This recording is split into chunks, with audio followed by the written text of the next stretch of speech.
On va voir ensemble ce truc horrible qu'on ne veut pas et qu'on appelle une perte. Bien que ce soit évident, on va quand même voir une définition. Et puis ensuite, on va en parler en termes techniques et on va voir comment comprendre ce qui se cache vraiment derrière une perte. Puis on finira par quelques vidéos que je vous conseille pour apprendre à appréhender une perte.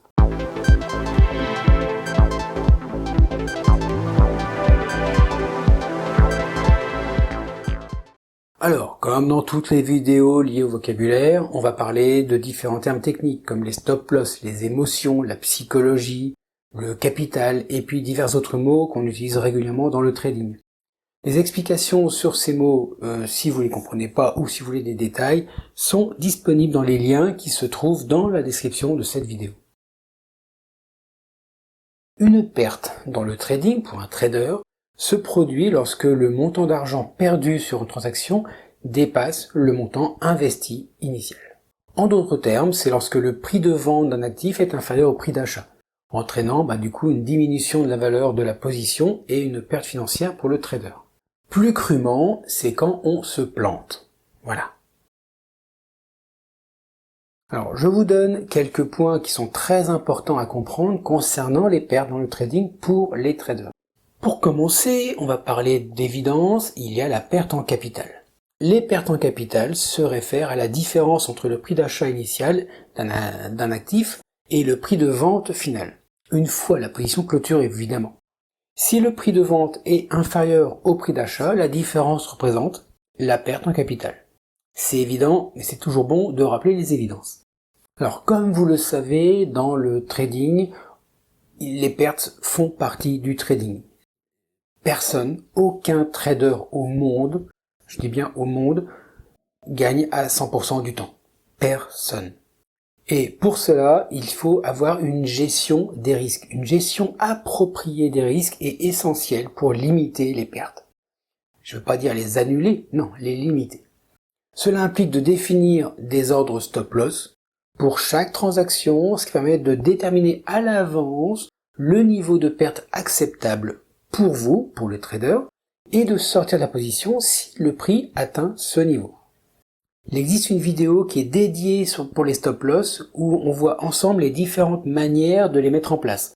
N'hésitez pas, les liens, je vous les ai déjà dit, c'est dans la description de la vidéo.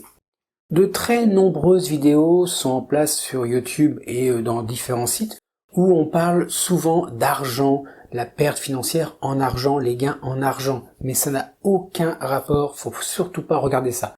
Vous devez parler en pourcentage.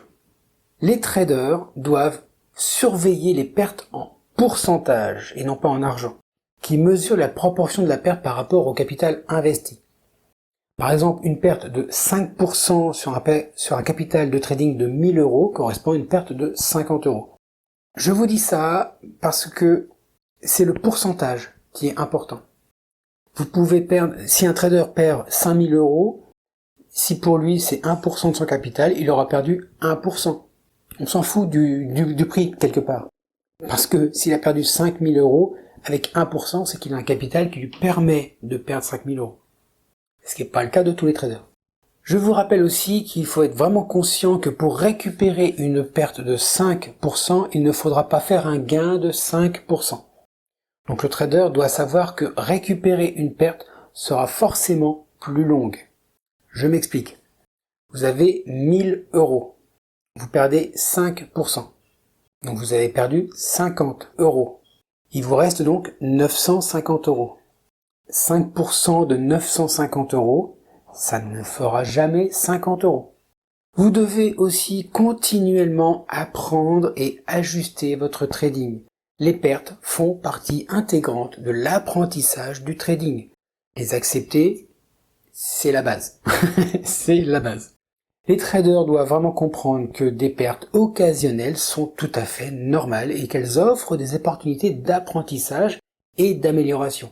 On analyse ces gains et ces pertes pour comprendre le pourquoi elles sont présentes et du coup les corriger, ou les limiter ou les réduire. Il est vraiment, mais vraiment, je vous le dis du fond du cœur, il est vraiment important d'analyser les pertes, d'identifier les erreurs éventuelles et de les utiliser comme des leçons, tout simplement pour ajuster sa stratégie de trading. De très très nombreux traders ont débuté en se créant une ligne de progression en omettant sciemment les pertes possibles. La progression, la courbe de je fais 1% tous les jours, c'est bon, au bout de 2 mois ou 3 mois, je suis millionnaire. Ça oublié. Lorsqu'une perte arrive, ça crée un effet émotionnel, qu'on va voir maintenant d'ailleurs. Mais avant de voir ça, c'est là où je vous dis, abonnez-vous, il y a d'autres vidéos, puis j'en filme tous les jours pour ainsi dire, j'en sors environ 2-3 par semaine. Donc allez-y, n'hésitez pas. Bon, je travaille régulièrement pour vous apporter un maximum d'expérience et de connaissances simples pour les traders qui débutent et les autres aussi. Il y a une quinzaine de nouvelles vidéos par mois quand j'arrive à les faire. Mais il n'y a pas que des vidéos de vocabulaire, bien sûr. Il y a des stratégies, il y a des interviews, il y a aussi pour apprendre à coder des indicateurs et des indicateurs. Voilà, donc allez-y, franchement, ça vous coûte rien. Bon allez, revenons dans le fil de la vidéo. Et voyons un peu le contrôle émotionnel. Ça, c'est un truc, vous pouvez pas imaginer l'importance. Les pertes peuvent susciter des émotions très très négatives, telles que la frustration, la peur et le désespoir, le découragement. C'est vraiment du vécu, je vous assure. Il est vraiment important pour les traders, qui sont débutants ou non d'ailleurs, de développer un contrôle émotionnel afin de ne pas laisser les pertes les influencer de manière irrationnel. Garder une perspective réaliste et se concentrer sur une gestion saine du risque peut aider à faire face aux pertes de manière beaucoup plus constructive. Ici, je vous conseille les vidéos sur les émotions et la psychologie du trader. La psychologie du trader, c'est hyper important car c'est un point vraiment crucial pour savoir gérer ses réactions devant les marchés. Je sais, la psychologie, c'est pour les nuls. C'est naze et tout ça, mais les traders qui réussissent, que ce soit des traders particuliers ou des professionnels, ont une psychologie qui est stable et qui est travaillée régulièrement. Dans la description de cette vidéo, il y a une liste de liens vers d'autres vidéos qui développent les points énoncés ici. Comme indiqué au début, les liens sont disponibles car c'est à vous de faire votre navigation en fonction de vos besoins. Il est essentiel vraiment pour vous de comprendre que les pertes font partie du processus du trading. Donc, zéro perte, jamais vous n'aurez zéro perte. C'est tout à fait logique. Vous devriez carrément, ça devrait être un mantra à répéter à chaque début de session de trading pour bien l'accepter. L'acceptation, franchement, accepter les pertes. Il est vraiment important de gérer le risque de manière responsable, de maintenir une discipline de trading, d'apprendre continuellement afin de réduire les pertes et d'améliorer les performances sur le long terme. Comme dirait Yoda, le meilleur des maîtres, c'est l'échec. Ne sous-estimez pas le côté obscur de la perte. Si perte tu ignores, difficile sera l'acceptation, jeune padawan.